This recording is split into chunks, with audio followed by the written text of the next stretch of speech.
Hello, it's Ryan from 2minutetennis.net, and in this video, I'm going to show you what you can learn from the one-handed backhand of Stan Wawrinka. Now, first, this video is courtesy of 12K GP Tennis on YouTube, so make sure you give them a subscription. I put their link in the description below. All right. Love his backhand. There are 5 things I'm going to show you on how to hit a backhand like Stan. Gorgeous backhand. I could watch it all day. Here's the first thing, the grip. Now, there are variations to where you can put your base knuckle and your heel pad, but simply stated, you want to put both of them on panel number 1, which is the Eastern backhand grip. Now, the second idea is called 2 heads are better than 1. When you take your racket back, we zoom in here, we'll notice that his racket head and his head are at a similar height. When you take the racket back, what we want to be able to do is create gravity-assisted racket speed, where the racket gets to drop down in the back and build up speed, assisted by gravity. But when you take the racket down low, you don't get that. So when you take the racket back, you'll change the grip and went to the Eastern backhand we talked about. And then the first thing you're going to do is you're going to turn your body. You can see his shoulders turning. Here he's completely side on to the court. So turn your shoulders and keep the racket head up. You can see the tip of the racket is pointing up when he takes the racket back. But have the head of your racket and your head at a similar height. The next idea is when the racket is in the back. This is actually a really common place in the swing where recreational players start to get in trouble. I want you to notice how vertical his racket is. This is called point your strings to the crowd. You'll notice there's about a 90-degree difference between his forearm and the racket. I'll draw that 90-degree difference again right here. So there's basically an L between the racket head and his forearm.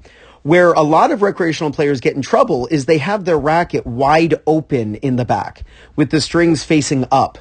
Try to not do that. Try to keep the tip of the racket pointing more up with the strings. Let me redraw that. With the strings facing more to your left if you're right-handed.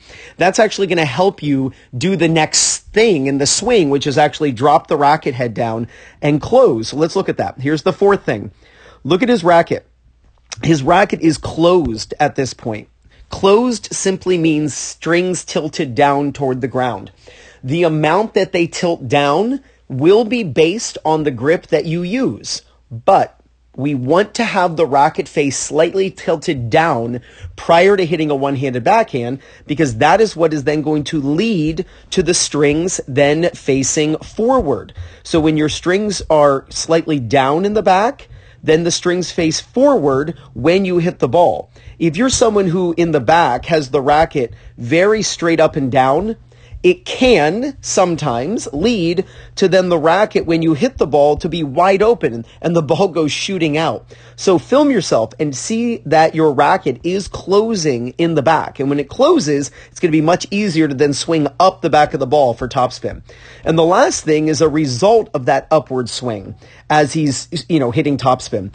Look how much higher than his head his racket is. Look at that. Look how high his hand is higher than his head.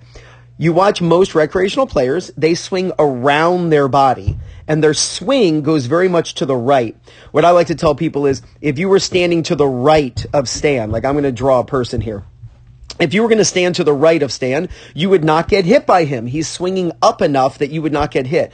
Most recreational players, they would smack you, and you'd get hit in the head with the racket. So we want to swing low to high. So make sure that after you close the racket face, that you don't swing around, you don't swing to the right, but rather you swing up.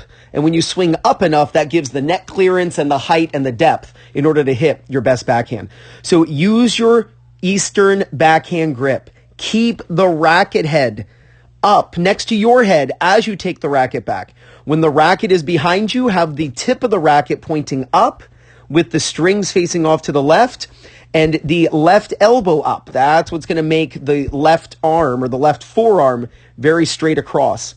Drop the racket down with both hands, closing the racket face, and swing up the back of the ball for topspin. You use all 5 of these tips. There is no doubt you're going to gain confidence, win more matches, and play much better tennis. This is Ryan Reedy from 2minutetennis.net. You got this.